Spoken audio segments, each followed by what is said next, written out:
Next we are going to study about the pubertal menorrhagia. But pubertal menorrhagia means abnormal uterine bleeding in the pubertal female. അതായത് pubertal female abnormal ആയിട്ട് യൂട്രൽ bleeding വരുമ്പോൾ we call it pubertal menorrhagia. Okay, ഇതിന്റെ most common cause എന്ന് പറയുന്നത് anovulation. അപ്പൊ anovulation കാരണമാണ് ഈ pubertal menorrhagia ഉണ്ടാവുന്നത്. ഓക്കെ, അനോവുലേഷൻ എന്ന് പറയുമ്പോൾ അവിടെ ഓവുലേഷൻ ഒക്കെ വരുന്നത്. ഇപ്പൊ ഓവുലേഷൻ ഉണ്ടായാൽ മാത്രമേ അവിടെ പിന്നെ കോർപ്പസ് ലൂട്ടിയം ഉണ്ടായതിനു ശേഷം അവിടെ പ്രൊജസ്ട്രോൺ ഉണ്ടായിട്ട് നമ്മുടെ എൻഡോമെട്രിയൽ തിക്നെസ്, അതായത് എൻഡോമെട്രിയൽ സ്റ്റെബിലൈസേഷൻ ഒക്കെ നടക്കുന്നുള്ളൂ. അല്ലെങ്കിൽ കണ്ടിന്യൂസ് ആയിട്ട് ഈസ്ട്രജൻ വന്നിട്ട് അവസാനം ലാസ്റ്റ് അവിടെ അബ്നോർമൽ ആയിട്ട് ബ്ലീഡിംഗ് ഉണ്ടാവാം. So second most common cause എന്ന് പറയുന്നത് കൊയാഗുലേഷൻ ഡിഫക്റ്റ് കാരണം ഉണ്ടാവാം. ഓക്കെ, കൊയാഗുലേഷൻ ഡിഫക്റ്റ്, പിന്നെ തൈറോയ്ഡ് ഡിസ്ഫങ്ഷൻ. ഇപ്പൊ first is anovulation, second is coagulation defect and others are thyroid dysfunction ഉണ്ടെങ്കിലും അവർക്ക് എന്ത് വരാം, ഈ അബ്നോർമൽ യൂട്രൽ ബ്ലീഡിംഗ് ഉണ്ടാവാം. ഇനി കൊയാഗുലേഷൻ ഡിഫക്റ്റ് എന്ന് പറയുമ്പോൾ നമ്മൾ എന്ത് ചെയ്യണം, suspect the history of heavy bleeding at menarche, അല്ലെങ്കിൽ profuse bleeding from the wounds, അല്ലെങ്കിൽ familial diagnosis of coagulation disorder. Okay, അപ്പോൾ കൊയാഗുലേഷൻ ഡിഫക്റ്റ് നമ്മൾ സസ്പെക്ട് ചെയ്യണമെങ്കിൽ അവർക്ക് എന്തൊക്കെ ഹിസ്റ്ററി വേണം കൊയാഗുലേഷൻ ഡിഫക്റ്റ് ആവണമെങ്കിൽ? എന്തെങ്കിലും വൂൺസ് ഒക്കെ ഉണ്ടാവുമ്പോൾ എന്താണ് പ്രൊഫ്യൂസ് ആയിട്ട് ബ്ലീഡിംഗ് ഉണ്ടാവുക, അല്ലെങ്കിൽ ഫെമിലിയിലായിട്ട് കൊയാഗുലേഷൻ ഡിസോർഡർ എന്തെങ്കിലും ഫാമിലി ഹിസ്റ്ററി കാണും, അല്ലെങ്കിൽ മെനാർക്കായ സമയത്ത് തന്നെ ഹെവി ആയിട്ടുള്ള bleeding. Okay, and easy bruisability. Okay, ഇതൊക്കെ ഉണ്ടെങ്കിൽ നമ്മൾ സസ്പെക്ട് ചെയ്യണം. അപ്പൊ അത് കൊയാഗുലേഷൻ ഡിഫക്റ്റ് ആവാൻ കാരണം. അപ്പൊ anovulation, coagulation defect, thyroid dysfunction, ഇതാണ് the causes for the pubertal menorrhagia. ഇനി മാനേജ്മെന്റ് എങ്ങനെയാണെന്ന് വെച്ചാൽ, അപ്പൊ ഇത് സാധാ അബ്നോർമൽ യൂട്രൽ ബ്ലീഡിംഗ് ആയിട്ട് ഒരാൾ വരുമ്പോൾ നമ്മൾ എങ്ങനെയാണ് ഇൻവെസ്റ്റിഗേഷൻ ചെയ്യുന്നത്, അപ്പൊ അതേപോലെയാണ് ഇവിടെ മാനേജ്മെന്റ് ചെയ്യുന്നത്. അത് ആദ്യം നമ്മൾ ആളുടെ ഹിസ്റ്ററി എടുക്കണം. അതായത് എന്ന് മെനാർക്കായി, എത്രാം വയസ്സിൽ മെനാർക്കായി, ഏജ്, കാര്യങ്ങളെല്ലാം ചോദിക്കണം. എന്നിട്ട് എപ്പോഴൊക്കെ ഹെവി ബ്ലീഡിംഗ്, ഇന്റർമെൻസ്ട്രൽ ബ്ലീഡിംഗ്, അങ്ങനത്തെ കാര്യങ്ങളൊക്കെ നമ്മൾ അവിടെ ചോദിക്കണം. അപ്പൊ ആദ്യം നമ്മൾ ഹിസ്റ്ററി എടുക്കണം. ഹിസ്റ്ററി എടുത്തതിന് ശേഷം നമ്മൾ ഫിസിക്കൽ എക്സാമിനേഷൻ ചെയ്യണം.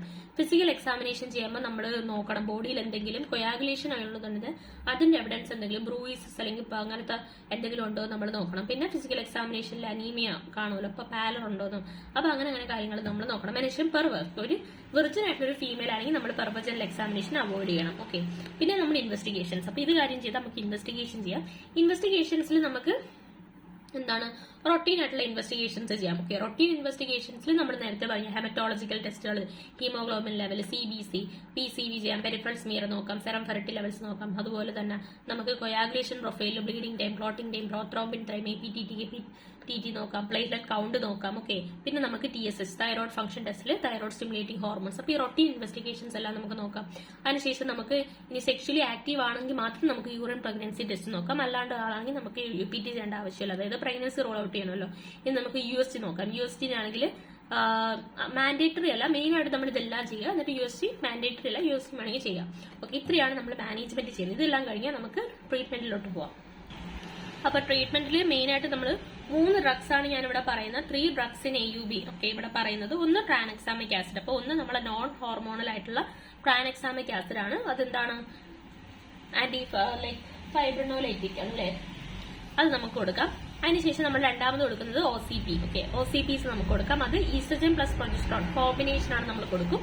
അത് ഹോർമോണൽ ആണ്. പിന്നെ നമുക്ക് വേണമെങ്കിൽ പ്രൊജസ്ട്രോൺ ഓൺലിയും കൊടുക്കാം. സോ ഇവിടെ എന്തൊക്കെ കൊടുക്കും, ട്രാൻഎക്സാമിക് ആസിഡ് കൊടുക്കാം, OCPs കൊടുക്കാം, and also progesterone only. Okay, ഇനി ഇതാണ് മെയിൻ 3 ഡ്രഗ്സ് ഇതിൽ ട്രീറ്റ്മെന്റിൽ വരുന്നത്. ഇനി ഇതല്ലാണ്ട് തന്നെ സിവിയറിറ്റി ബേസിൽ നമുക്ക് കൊടുക്കാം. അതായത് ഇപ്പോൾ മൈൽഡ് ബ്ലീഡിങ്ങേ ഉള്ളൂ. മൈൽഡ് ബ്ലീഡിംഗ് എന്ന് പറയുമ്പോൾ നമ്മൾ ഹീമോഗ്ലോബിൻ എടുക്കുമ്പോൾ ഒരു 10 to 12 gram per deciliter ഒക്കെ ഉണ്ടെങ്കിൽ നമുക്ക് ഓറൽ അയൺ ടാബ്ലറ്റ്സ് കൊടുക്കാം. ഓറൽ അയൺ ടാബ്ലറ്റ്സ് കൊടുക്കാം, റീഅഷ്യൂർ ചെയ്യാം. എന്നിട്ട് നമ്മൾ മെയിൻറ്റെയിൻ മെൻസ്ട്രൽ ഡയറി അല്ലെങ്കിൽ ഒരു കലണ്ടർ മെയിൻറ്റെയിൻ ചെയ്യാനായിട്ട് പറയണം. ഇനി മോഡറേറ്റ് ബ്ലീഡിംഗ് ഉണ്ട്, 8 to 10 gram per deciliter ആണ് ഹീമോഗ്ലോബിൻ ആണെങ്കിൽ നമ്മൾ അപ്പോൾ തന്നെ OCPs. മോഡറേറ്റ് ആകുമ്പോൾ നമ്മൾ അപ്പോൾ തന്നെ കമ്പൈൻഡ് OCPs കൊടുക്കണം. അപ്പോൾ ഇത് ബ്ലഡ് ലോസ് കുറയ്ക്കാൻ സഹായിക്കും, നമ്മുടെ സൈക്കിൾ റെഗുലറൈസ് ചെയ്യാൻ സഹായിക്കും. ഇനി ഇതിന്റെ കൂടെ തന്നെ വേണമെങ്കിൽ നമുക്ക് ട്രാൻഎക്സാമിക് ആസിഡും കൊടുക്കാം. ട്രാൻഎക്സാമിക് ആസിഡ് എങ്ങനെയാണ് കൊടുക്കുന്നത്, 500 mg thrice daily for 5 days എന്ന രീതിയിലാണ് നമ്മൾ ട്രാൻഎക്സാമിക് ആസിഡ് ഇവിടെ കൊടുക്കുന്നത്. ഇനി പേഷ്യന്റ് റെഫ്യൂസ് ചെയ്യുന്നെങ്കിൽ ഇവിടെ OCPs കൊടുത്താൽ മതി. അപ്പോൾ മോഡറേറ്റ് ആണെങ്കിൽ OCPസും കൊടുക്കാം, അല്ലെങ്കിൽ ട്രാൻഎക്സാമിക് ആസിഡ് കൊടുക്കാം. മെയിൻലി പേഷ്യന്റ് OCPs റെഫ്യൂസ് ചെയ്യുന്നെങ്കിൽ ആണ് നമ്മൾ ട്രാൻഎക്സാമിക് ആസിഡ് നമ്മൾ കൊടുക്കുന്നത്. ഓക്കെ, അതുപോലെ തന്നെ ഈ ട്രാൻഎക്സാമിക് ആസിഡ് ബ്ലഡ് ലോസ് കുറയ്ക്കാൻ സഹായിക്കും. പക്ഷെ ഇവരൊരിക്കലും സൈക്കിൾ റെഗുലറൈസ് ചെയ്യാൻ ഈ ട്രാൻഎക്സാമിക് ആസിഡ് സഹായിക്കത്തില്ല. ഇനി ബ്ലഡ് സിവിയറിറ്റി നോക്കുമ്പോൾ സിവിയർ ആണ്, less than 8 gram per deciliter ആണ്. അത് പ്രൊഫ്യൂസ് ബ്ലീഡിംഗ് ഫോർ 15 days. അപ്പൊ നമ്മളെപ്പോഴാണ് ഹെവി ബ്ലീഡിംഗ് എന്ന് പറയുന്നത്? ഹെവി ബ്ലീഡിംഗ് എന്ന് പറയുമ്പോൾ ഒന്ന് അവിടെ നമ്മുടെ haemoglobin level less than 8 gram per deciliter ആയിരിക്കും. രണ്ടാമത് നമ്മൾ ഹെവി എന്ന് പറയുമ്പോൾ പ്രൊഫ്യൂസ് ബ്ലീഡ്, ഒരു 15 ദിവസത്തോളം പ്രൊഫ്യൂസ് ആയിട്ട് ബ്ലീഡിംഗ് ഉണ്ട്. അപ്പൊ ഇവിടെ നമ്മൾ ഇനിഷ്യൽ ട്രീറ്റ്മെന്റ്, അതിന് ഒരു ട്രീറ്റ്മെന്റ് ലൈക്ക് ഓർഡർ ഉണ്ട്. ഇവിടെ നമുക്ക് ഇനിഷ്യൽ ട്രീറ്റ്മെന്റ് ആയിട്ട് നമുക്ക് ഇതിൽ ഏത് വേണോ കൊടുക്കാം. ഒന്നി നമുക്ക് IV വഴി ഈസ്ട്രജൻ കൊടുക്കാം. നമ്മൾ പറഞ്ഞു സിവിയർ ബ്ലീഡിംഗ് കേസിൽ നമ്മൾ കൊടുക്കുന്ന ഏതാണ്? നമുക്ക് IV ഈസ്ട്രജൻ കൊടുക്കാം. അതും high dose. Okay, high dose oestrogen ആണ് നമ്മൾ കൊടുക്കുന്നത്. ആൻഡ് ആണ് അവൈലബിൾ ഇൻ ഇന്ത്യ. ഇത് ഇന്ത്യയിൽ അവൈലബിൾ അല്ല, നമ്മുടെ ഈ IV വഴി കൊടുക്കുന്ന ഈസ്ട്രജൻ. അപ്പൊ രണ്ടാമത്തെ ഓപ്ഷൻ എന്ന് പറയുന്നത് എത്തിനൈൽ എസ്ട്രാഡയോൾ ആണ്. എത്തിനൈൽ എസ്ട്രാഡയോൾ 50 mg 5 days എന്ന രീതിയിൽ നമുക്ക് എന്ത് കൊടുക്കാം? എത്തിനൈൽ എസ്ട്രാഡയോൾ നമുക്ക് കൊടുക്കാം. ഇനി അല്ലെങ്കിൽ നമുക്ക് കൊടുക്കാൻ പറ്റുന്നതാണ് OCPs കൊടുക്കാം. OCPs ആകുമ്പോൾ 20 to 30 mg oestrogen. Okay, 20 to 30 mg ഈസ്ട്രജനുള്ള OCPs നമുക്ക് ഇവിടെ കൊടുക്കാം. ഇത് നമ്മൾ എങ്ങനെ കൊടുക്കുന്നതെന്ന് വെച്ചാൽ ആദ്യത്തെ 2 ദിവസം 8 hourly കൊടുക്കും, പിന്നെ 5 ദിവസം 12 hourly കൊടുക്കും, പിന്നെ നമ്മൾ 2 weeks എന്താണ് വൺസ് ഡെയിലി എന്ന രീതിയിൽ കൊടുക്കും. സോ ഇങ്ങനെയാണ് ട്രീറ്റ്മെന്റ് പോകുന്നത്. അപ്പൊ ഫസ്റ്റ് നമ്മൾ IV ഈസ്ട്രജൻ കൊടുക്കാൻ നോക്കണം. അത് പക്ഷെ നമ്മുടെ ഇന്ത്യയിൽ അവൈലബിൾ അല്ല. അല്ലെങ്കിൽ നമുക്ക് എത്തിനൈൽ എസ്ട്രാഡയോൾ കൊടുക്കാം. അതാണെങ്കിൽ 50 mg ഫോർ 5 days എന്ന രീതിയിൽ നമുക്ക് എത്തിനൈൽ എസ്ട്രാഡയോൾ കൊടുക്കാം. അല്ലെങ്കിൽ OCPs കൊടുക്കാം. OCPs എന്ന് പറയുമ്പോൾ അതിൽ എത്രയാണ്? ഈസ്ട്രജൻ 20 to 30 mg ഉള്ള OCPs ആണ് നമ്മളിവിടെ കൊടുക്കുന്നത്. ഇത് 2 days, ആദ്യത്തെ 2 days 8 hourly അല്ലെങ്കിൽ 4 to 8 hourly കൊടുക്കുക. Then for next 5 days you should give it for 12 hourly, and for next 2 weeks or 14 days you should give for like once daily എന്ന രീതിയിൽ നമ്മൾ കൊടുക്കണം. അപ്പൊ ടോട്ടൽ 21 days ട്രീറ്റ്മെന്റ് ആണ് നമ്മൾ ഇനിഷ്യൽ ട്രീറ്റ്മെന്റ് ഇവിടെ OCPsയുടെ കേസിലാണെങ്കിൽ. ഇനി ഇത് കഴിഞ്ഞാൽ നമുക്ക് മെയിൻ്റനൻസ് തെറാപ്പി ഇതിന്റെ കൂടെ തന്നെ കൊടുക്കണം. മെയിൻ്റനൻസ് തെറാപ്പി ആയിട്ട് നമുക്ക് OCP തന്നെ നമ്മൾ day 5 തൊട്ട് സ്റ്റാർട്ട് ചെയ്യണം. day 5 തൊട്ട് day 25 വരെ അങ്ങനെ ഒരു 6 cycles കൊടുക്കണം. പിന്നെ പ്രൊജസ്ട്രോൺ ആണ് നമ്മൾ 10 days ഇൻ ഈച്ച് സൈക്കിൾ. നമ്മൾ ഈ കൊടുക്കുന്ന എല്ലാ സൈക്കിളിലും 10 days പ്രൊജസ്ട്രോണും കൂടെ നമ്മൾ കൊടുക്കണം ഈ 6 cycles. ഓക്കെ, അപ്പൊ നമ്മൾ ഇനിഷ്യൽ ആയിട്ടുള്ള ഈ ഒരു തെറാപ്പി കഴിഞ്ഞാൽ നമ്മൾ മെയിൻ്റനൻസ് തെറാപ്പി ആയിട്ട് നമ്മൾ എന്ത് കൊടുക്കും? OCP കൊടുക്കും. OCP day 5 to day 25 for 6 cycles, and progesterone is also given in each cycle. Okay, progesterone നമ്മൾ ഈ സൈക്കിൾ നമ്മൾ കൊടുക്കുന്നുണ്ട് ഫോർ 10 days. അങ്ങനെ 6 cycles എന്ത് കൊടുക്കുന്നുണ്ട്? പ്രൊജസ്ട്രോൺ നമ്മൾ കൊടുക്കുന്നുണ്ട്. So that is the maintenance therapy. അപ്പൊ ഇതാണ് ട്രീറ്റ്മെന്റ്. ഓക്കെ, അപ്പൊ ട്രീറ്റ്മെന്റ് മനസ്സിലായല്ലോ. 3 drugs in any AUB. ഏത് AUB ആണെങ്കിലും 3 drugs നമ്മൾ കൊടുക്കും. Tranexamic acid, OCP that is estrogen plus progesterone. അതുപോലെ തന്നെ നമ്മൾ പ്രൊജസ്ട്രോൺ മാത്രം കൊടുക്കും. പ്രൊജസ്ട്രോൺ അല്ലേ. ഇനി സിവിയറിറ്റിയുടെ ബേസിലാണ് മൈൽഡ് ബ്ലീഡിംഗ് ആണെങ്കിൽ ഇത് കൊടുക്കും, ആൻഡ് മോഡറേറ്റ് ബ്ലീഡിംഗ് ആണെങ്കിൽ OCPs അല്ലെങ്കിൽ tranexamic acid, and severe bleeding ആണെങ്കിലാണ് initial therapy plus maintenance therapy എന്ന രീതിയിലാണ് നമ്മൾ കൊടുക്കേണ്ടത്. ഓക്കെ, അപ്പൊ ഇത്രയും കഴിഞ്ഞു. ഇനി നമ്മൾ അറിയേണ്ടത് പ്രക്കോഷ്യസ് പ്യൂബർട്ടിയെ കുറിച്ചാണ്. പ്രക്കോഷ്യസ് പ്യൂബർട്ടി നമ്മൾ പഠിച്ചായിരുന്നു അതിന്റെ definition. Precocious puberty pubertal changes occurring എന്താണ്? More than 2.5 standard deviation earlier than the average day.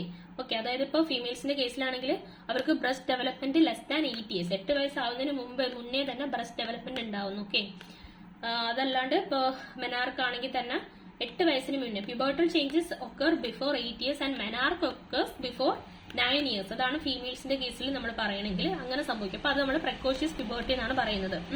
അപ്പൊ ഇതിന്റെ കോസസ് കൂടുതലും ഇഡിയോപ്പതിക് ആയിരിക്കും. അതായത് അണ്ടർലൈൻ കോസിനെക്കാളും ഇഡിയോപ്പതിക് ആയിരിക്കും കോസ് ആയിട്ട് വരുന്നത്. ഓക്കെ, അപ്പൊ ഇതിന്റെ കോസ് നമ്മൾ മെയിൻ ആയിട്ട് കണ്ടുപിടിക്കണം. അതാണ് മെയിൻലി.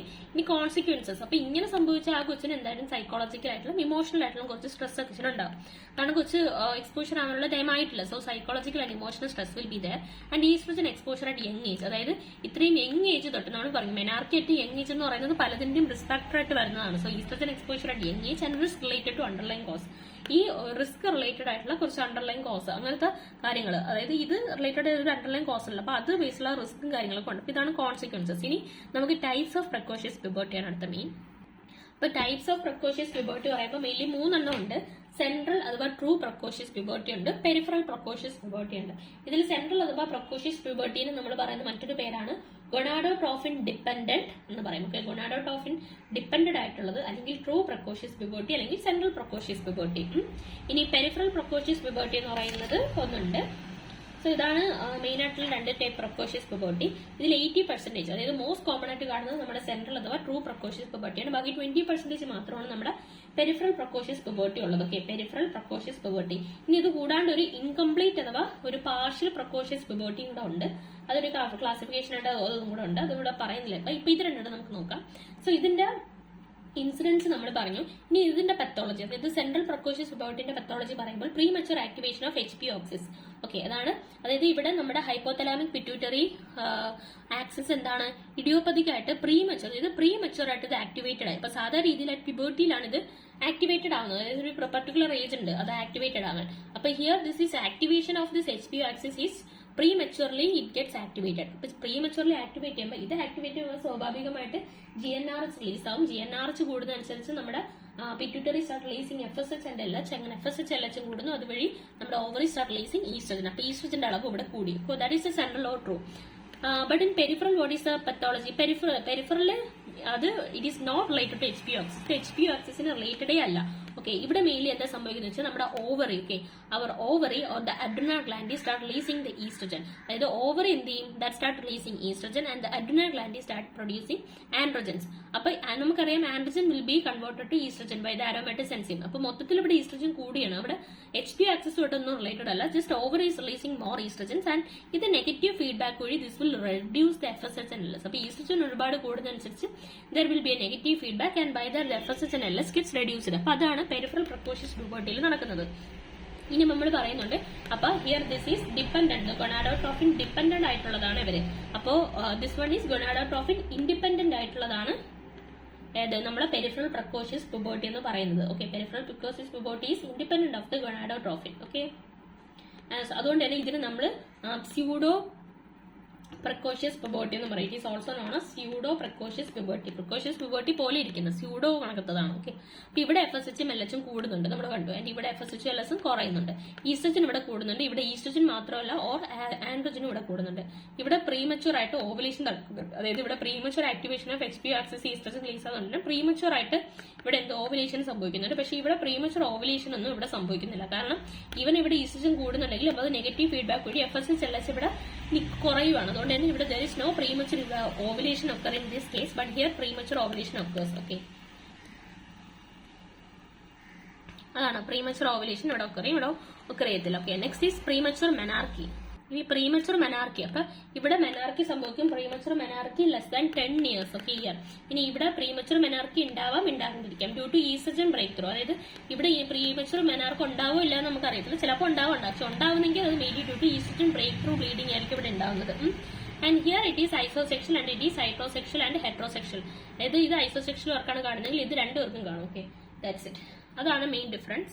അപ്പൊ ഐസോസെക്ഷൽ പ്രക്കോഷ്യസ് പുബേർട്ടി എന്ന് പറഞ്ഞാൽ ഫീമെയിൽസ് അവരുടെ female secondary sexual characters at an early stage develop ചെയ്യും. അത് due to increase in estrogen കാരണം ഡെവലപ്പ് ചെയ്യുന്നെങ്കിൽ ദാറ്റ് ഈസ് എന്താണ് ഐസോസെക്ഷൽ പ്രക്കോഷ്യസ്. അപ്പൊ നമ്മൾ ഐസോസെക്ഷൽ പ്രക്കോഷ്യസ് പുബേർട്ടി എന്ന് പറയുമ്പോൾ കൂടുതലും ഈസ്ട്രജൻ കൂടുന്നതാണ് വരുന്നതിന് ഐസോസെക്ഷൽ. ഇനി heterosexual precocious puberty means due to the increase in androgen the female develops secondary sexual characters at an early stage. അപ്പൊ അതാണ് രണ്ട്. അപ്പൊ നമ്മുടെ ഈ സെൻട്രൽ പ്രക്കോഷ്യസ് പുബേർട്ടി കൂടുതലും ഐസോസെക്ഷൽ ആയിട്ടാണ് വരുന്നത്. അത് ഈസ്ട്രജന്റെ അളവ് കൂടുന്നതാണ് വരുന്നതാണ്. ഇനി എന്താണ് പെരിഫറൽ പ്രക്കോഷ്യസ് പുബേർട്ടി എന്ന് പറയുന്നത് കൂടുതലും ആൻഡ്രോജന്റെ അളവ് കൂടുന്ന കാരണം വരുന്നതാണ്. അപ്പൊ ആൻഡ്രോജൻ കൂടുന്ന കാരണം വരാം, അല്ലെങ്കിൽ ഈസ്ട്രജൻ കൂടുന്ന ഐസോസെക്ഷലും ആണ് ഹെട്രോസെക്ഷലും ആണ്. രണ്ട് രീതിക്ക് നമ്മുടെ എന്താണ് പെരിഫറൽ പ്രക്കോഷ്യസ് പുബേർട്ടി വരാം. ഇനി നമ്മൾ കോസസ് പറയുമ്പോൾ സെൻട്രൽ എന്ന് പറയുമ്പോൾ അതിന്റെ കോസസ് നമ്മൾ പറഞ്ഞു. മോസ്റ്റ് കോമൺലി ഇഡിയോപ്പതിക് ആയിട്ടാണ് വരുന്നത്. രണ്ടാമത് ബ്രെയിൻ ട്യൂമേഴ്സ് 10% ബ്രെയിൻ ട്യൂമേഴ്സ് ആണ് വരാം. ബ്രെയിൻ ട്യൂമേഴ്സ് എന്ന് പറയുമ്പോൾ അതിൽ ഒന്നാമത്തെയാണ് എന്താണ് ഹൈപ്പോതലാമിക് ഹമാർട്ടോമ വരാം. എന്താണ് ഹമാർട്ടോമ? ഹമാർട്ടോമ എന്ന് പറയുന്നത് ഒരു നോൺ പ്രോഗ്രസീവ് ആയിട്ടുള്ള ഒരു ഹൈപ്പോതലാമിക് ഡെവലപ്മെന്റൽ മാൽഫോർമേഷൻ ആണ്. എന്താണ് ഒരു ഹൈപ്പോതലാമസിൽ വരുന്നതാണ് നോൺ പ്രോഗ്രസീവ് ആയിട്ടുള്ള ഒരു ഹൈപ്പോതലാമിക് ഡെവലപ്മെന്റൽ മാൽഫോർമേഷൻ ആണ്. ഹൈപ്പോതലാമിക് ഹമാർട്ടോമ വരാം, അല്ലെങ്കിൽ എന്താണ് എപ്പൻഡൈമോമ. ഓക്കെ, എപ്പൻഡൈമോമ കാരണം വരാം, അല്ലെങ്കിൽ എന്തെങ്കിലും ട്യൂബർക്ലസ് മെനിഞ്ചൈറ്റിസ് ഉള്ളവർക്ക് വരാം. എന്തെങ്കിലും പ്രീവിയസ് ആയിട്ട് എന്തെങ്കിലും CNS ഇൻസൾട്ട് വരുന്നവർക്ക്, അല്ലെങ്കിൽ എന്തെങ്കിലും എന്താണ് ട്രോമ അല്ലെങ്കിൽ ട്യൂബർക്ലസ് മെനിഞ്ചൈറ്റിസ് ഉള്ളവർക്ക് വരാം. പിന്നെ നമുക്ക് ഇതും പറയാം ഗ്ലിയോമ ആൻഡ് എപ്പൻഡൈമ. ഓക്കെ, ഇൻഫെക്ഷനിൽ ഏതാണ് TB മെനിഞ്ചൈറ്റിസ്, ട്യൂബർക്ലസ് മെനിഞ്ചൈറ്റിസ് ഉള്ളവർക്ക്. So these are the main causes. അപ്പൊ എന്തെങ്കിലും brain tumours 10%, most common 90% idiopathic ആണ്, 10% ബ്രെയിൻ ട്യൂമേഴ്സ് ആണ്. അതിൽ തന്നെ ഹമാർട്ടോമ, ഗ്ലിയോമ, എപ്പൻഡൈമോമ ഇതാണ് ബ്രെയിൻ ട്യൂമേഴ്സിൽ വരുന്നത്. ആൻഡ് ഇൻഫെക്ഷനിൽ നമുക്ക് TB മെനിഞ്ചൈറ്റിസ് എടുത്ത് പറയാം. പിന്നെ നമ്മൾ പറഞ്ഞില്ല നേരത്തെ എന്തെങ്കിലും ട്രോമ വന്ന കാരണോ വരാം. ആൻഡ് ഇതിന്റെ മാനേജ്മെന്റ് എന്ന് പറഞ്ഞാൽ കണ്ടിന്യൂസ് ആയിട്ട് അവർക്ക് എന്ത് കൊടുക്കുക? GnRH കൊടുക്കുക. ഓക്കെ, കണ്ടിന്യൂസ് ആയിട്ട് you should provide GnRH for this case. And also GnRH അല്ലെങ്കിൽ GnRH ആന്റഗോണിസ്റ്റ്, അതാണ് സെൻട്രൽ PPയുടെ മെയിൻ മാനേജ്മെന്റ് എന്ന് നമ്മൾ പറയുന്നത്. അപ്പോൾ ട്രീറ്റ്മെന്റ് നമ്മൾ എന്താണ് കണ്ടിന്യൂസ് GnRH അല്ലെങ്കിൽ GnRH ആന്റഗോണിസ്റ്റുകൾ കൊടുക്കുക. അപ്പോൾ GnRH അഗോണിസ്റ്റുകളായിട്ട് നമ്മൾ കൊടുക്കുന്ന ഏതാണ്? മെയിൻലി കൊടുക്കുന്നത് ലൂപ്രലൈഡ് ആണ് നമ്മൾ കൊടുക്കുന്നത്. ലൂപ്രലൈഡ് എത്രയാണ്? 0.3 mg/kg IM√2 വഴി ഇൻട്രാമസ്കുലർലി ആണ് കൊടുക്കുന്നത്. ഇൻട്രാമസ്കുലർലി കൊടുക്കുന്നെങ്കിൽ നമുക്ക് every month, it is given every month. Okay, monthly. അപ്പൊ ലോങ് ആക്ടിംഗ് മന്ത്ലി പ്രിപ്പറേഷൻസ് ആണ് കൂടുതലും പ്രിഫർ ചെയ്യുന്നത്. ആൻഡ് മറ്റ് പ്രിപ്പറേഷൻസ് ഉണ്ട്. It can also be administered subcutaneously or intranasally. And if it is given subcutaneously intranasally it should be given daily. Okay, so ഇതിന്റെ mechanism of action എങ്ങനെയാണെന്ന് വെച്ചാൽ GnRH agonist will down regulate the GnRH receptors on the pituitary gonadotropes. Pituitary gonadotropesiലുള്ള GnRH receptorsനെ അവർ down regulate ചെയ്യും. So when it gets down regulated, this leads to the inhibition of the gonadotropin release. ഇത് inhibit ചെയ്യും. Thus this also in turn എന്താണ് decreases secretion of the sex steroids. Okay, and epidono when the expected normal age of puberty arrives, then we can stop the treatment with this GnRH agonist. Okay, so 75% will attain their genetic potential in height. ഈ ഒരു ട്രീറ്റ്മെന്റിൽ നമ്മൾ കൊടുക്കും. അപ്പൊ നമ്മൾ mainly ഈ treatment എന്തിനാ കൊടുക്കുന്നത്? That is mainly four reversing and preventing the further progression of puberty. അതിനു വേണ്ടിയിട്ടാണ് നമ്മൾ ഇത് കൊടുക്കുന്നത്. കാരണം നമ്മൾ ഇത് നേരത്തെ പ്യൂബർട്ടി ആവുകയാണെങ്കിൽ there may be arrest of skeletal maturation ഉണ്ടാവാം, കൊച്ചിന്റെ ഹൈറ്റ് കുറയാനുള്ള ഷോർട്ട് സ്റ്റേച്ചർ ആവാനുള്ള ചാൻസ് ഉണ്ട്. ഇനി സർജറി ഒക്കെ ഉണ്ട്. അതായത് if there is CNS tumors എന്തെങ്കിലും ഉണ്ടെങ്കിൽ we can do surgery, radiation or chemotherapy may be required for CNS tumors. And in case of hamartoma, okay, hamartoma കേസസിൽ it is a benign, അതായത് non progressive ആയിട്ട് തന്നെ surgery may be not required in this case. Medical therapy would be sufficient for this condition. Okay, next is peripheral. In case of peripheral precocious puberty, ഇതിന്റെ cause നമ്മൾ പറയുകയാണെങ്കിൽ നമ്മൾ പറഞ്ഞത് ഐസോസെക്ഷലുണ്ട്, ഹെട്രോസെക്ഷലുണ്ട്. അപ്പൊ isosexual is mainly due to the increase in the estrogen. So ഇത് mainly due to granulosa cell tumour of the ovary, അതായത് ഓവറിയിൽ ഉള്ള ട്യൂമർ കാരണമായിരിക്കും. ഓവറിലുള്ള ട്യൂമർ ന്യൂപ്ലോസംസിലേക്ക് granulosa cell tumour of the ovary കാരണമാവാം, അല്ലെങ്കിൽ ക്രോണിക് ഹൈപ്പോ തൈറോയിഡിസം കാരണം വരാം. Alpha subunit of the thyroid stimulating hormone is similar as the alpha subunit of the LH and FSH. അപ്പൊ chronic hypothyroidism കാരണം വരാം, അല്ലെങ്കിൽ ഉള്ളത് മെക്യൂൺ Albright syndrome കാരണം വരാം. So what are the causes for the isosexual വരുന്നത്? First one is granulosa cell tumour of ovary, that is a neoplasm. And next McCune Albright syndrome, അല്ലെങ്കിൽ നമുക്ക് ക്രോണിക് ഹൈപ്പോതൈറോയിഡിസം കാരണം വരാം. ഇനി ഹെട്രോസെക്ഷൽ, അതായത് ഇൻക്രീസ് ഇൻ ആൻഡ്രോജൻ എന്ന് പറയുമ്പോൾ mainly അവിടെ നമുക്ക് കൺജനൈറ്റൽ അഡ്രിനൽ ഹൈപ്പർപ്ലേഷ്യ പറയാം, അല്ലെങ്കിൽ androgen producing tumour of the ovary തന്നെ androgen producing tumour of the ovary ഉണ്ട്, അല്ലെങ്കിൽ കൺജനൈറ്റൽ അഡ്രിനൽ ഹൈപ്പർപ്ലേഷ്യ ആണ് വരാം. So these are the causes for the peripheral precocious puberty. Okay, and here the treatment is, അപ്പൊ ഇവിടെ നമുക്ക് ട്രീറ്റ്മെന്റിൽ എന്ത് ചെയ്യാം? ഇപ്പൊ ഹൈപ്പോതൈറോയിഡിസം കാരണം, ക്രോണിക് ഹൈപ്പോതൈറോയിഡിസം കാരണം വരുന്ന കണ്ടീഷൻ ആണെങ്കിൽ നമുക്ക് ഇവിടെ വേണമെങ്കിൽ തൈറോയ്ഡ് റീപ്ലേസ്മെന്റ് ചെയ്യാം, അല്ലെ? ഇനി മെക്യൂൺ, ഇവിടെ നമ്മൾ ഒരു കേസ് പറഞ്ഞൊരു മെക്യൂൺ ആൽബ്രൈറ്റ് സിൻഡ്രോം. അപ്പൊ മെക്യൂൺ ആൽബ്രൈറ്റ് സിൻഡ്രോം എന്ന് പറയുന്നത് ഇറ്റ് ഈസ് ഒരു റെയർ കണ്ടീഷൻ ആണ്. It is a polyostotic fibrous dysplasia, ഒരു ടൈപ്പ് ഓഫ് ഫൈബ്രസ് ഡിസ്പ്ലേഷ്യ ഇവിടെ നടക്കുന്നത്. ആൻഡ് ഇതിൽ നമുക്ക് we can get large ovarian cyst. Okay, and this cyst is producing estrogen here. ഈ സിസ്റ്റ് ആണ്, this large ovarian cyst is producing estrogen here. And here the patient will be presenting with the breast development and some spots, we call it as Café-like spots present ആയിരിക്കും, and sometimes vaginal bleeding also present. In this case pubic hair will be absent for in this case. അപ്പോൾ ഇവിടുത്തെ treatment എന്ന് പറയുന്നത് നമ്മൾ anti estrogen നമ്മളിവിടെ കൊടുക്കും. Anti estrogen medications like letrozole, ഏതാണ് letrozole ആണ് നമ്മൾ കൊടുക്കുന്നത്. ആന്റി ഈസ്ട്രോജന് ലെട്രോസോൾ അല്ലെങ്കിൽ അനാസ്ട്രോസോൾ കൊടുക്കാം, ക്യാൻ ബി യൂസ്ഡ്. ഓക്കെ, അപ്പൊ ആന്റി ഈസ്ട്രോജൻ നമ്മൾ പറയണമെന്ന് വെച്ചാൽ എന്താണ്? Aromatase enzyme inhibitors. Okay, aromatase enzyme inhibitors ഏതാണ്? നമ്മൾ ടെമോക്സിഫൻ കൊടുക്കാം. അപ്പൊ ആന്റി ഈസ്ട്രോജൻ എന്ന് പറയുന്ന ടെമോക്സിഫൻസ് നമുക്കിവിടെ കൊടുക്കാം, അല്ലെങ്കിൽ ആരോമാറ്റിസ് ഇൻഹിബിറ്റേഴ്സ് ആയിട്ടുള്ള ലെട്രോസോൾ അല്ലെങ്കിൽ അനാസ്ട്രോസോൾ, അതാണ് ഇവിടുത്തെ ട്രീറ്റ്മെന്റ്. ഏതാണ് ആന്റി ഈസ്ട്രോജൻ?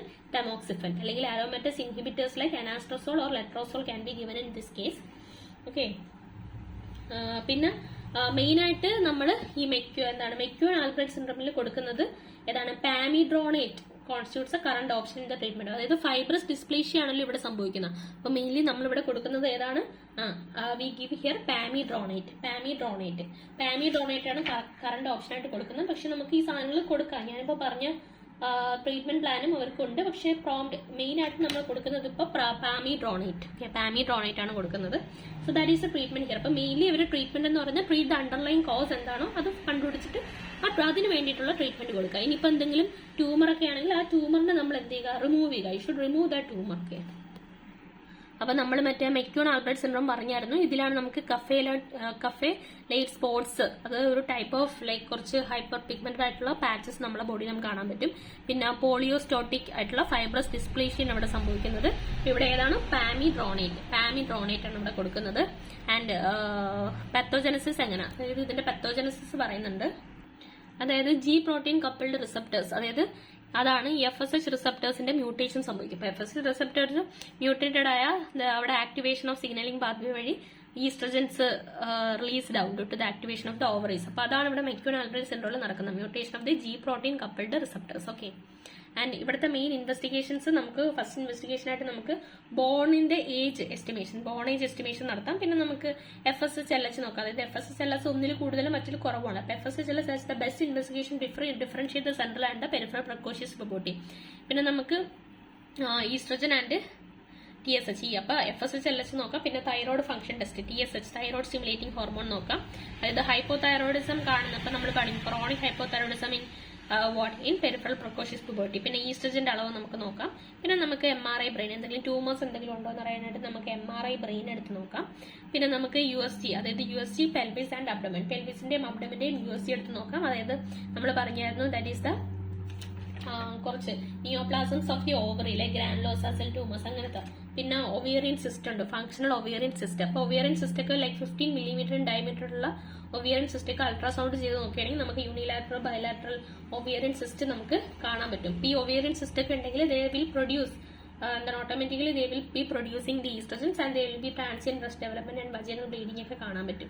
ഓക്കെ, അപ്പൊ അതൊക്കെ ഫംഗ്ഷണൽ ഒവേറിയൻ സിസ്റ്റം നമുക്ക് ഈ അൾട്രാസൗണ്ട് പെൽവിസ് അല്ലെങ്കിൽ അബ്ഡമൻ ചെയ്യുമ്പോൾ കണ്ടുപിടിക്കാൻ പറ്റും. പിന്നെ നമുക്ക് നിയോപ്ലാസംസ്, അതായത് ഒവേറിയൻ നിയോപ്ലാസംസ് നമുക്ക് കണ്ടുപിടിക്കാൻ പറ്റും. പിന്നെ അല്ലാണ്ട് മറ്റേ കൺജനൈറ്റൽ അഡ്രിനൽ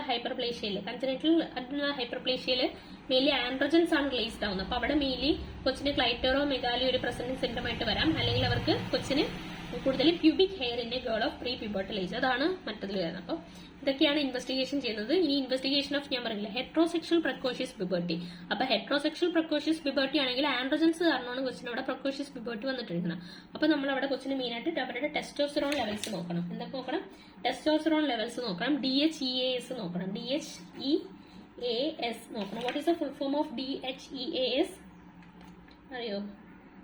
അപ്പൊ DHEAS എന്ന് വെച്ചാൽ ഡൈഹൈഡ്രോ എപ്പിആൻഡ്രോസിറോൺ. അപ്പൊ നമ്മുടെ ഈ സെക്സ് ഹോർമോൺ പ്രൊഡക്ഷൻ, അതായത് ആൻഡ്രോജൻ പ്രൊഡക്ഷന്റെ റീസൺ അഡ്രിനാൾസ്, അതായത് അഡ്രിനാൾസ് ആണ് ഈ ആൻഡ്രോജൻസ് പ്രൊഡ്യൂസ് ചെയ്യുന്നതെങ്കിൽ നമ്മൾ ഉറപ്പായിട്ടും ഈ DHEAS ഇത് നമ്മൾ നോക്കണം. Because to check the source is ovary or adrenals. അപ്പൊ അഡ്രിനാൾസ് ആണെങ്കിലാണ് മെയിൻലി ഇത് ഈ അളവ് കൂടി വരുന്നത്. ഓക്കെ, പിന്നെ നമ്മൾ ടെസ്റ്റോസ്റ്ററോൺ ലെവൽസ് നമ്മൾ നോക്കുന്നുണ്ട്. പിന്നെ നമ്മൾ 17 ഹൈഡ്രോക്സി പ്രൊജസ്ട്രോണിൻ മെയിൻലി ലേറ്റ് ഓൺസെറ്റ് ആയിട്ടുള്ള കൺജനൈറ്റൽ അഡ്രിനൽ ഹൈപ്പർപ്ലേഷ്യയിലാണ് നമ്മൾ 17 ഹൈഡ്രോക്സി OH പ്രൊജസ്ട്രോൺ നോക്കുന്നത് to rule out congenital adrenal hyperplasia. Okay, congenital adrenal hyperplasia ഉണ്ടോ എന്ന് അറിയാനായിട്ടാണ് നമ്മൾ നോക്കുന്നത്. ഓക്കെ, അപ്പോൾ these are the investigations in heterosexual precocious, testosterone level, DHEAS, and also this 17 hydroxy progesterone. Okay, most common cause of heterosexual puberty development ഏതാണ്? PCOS.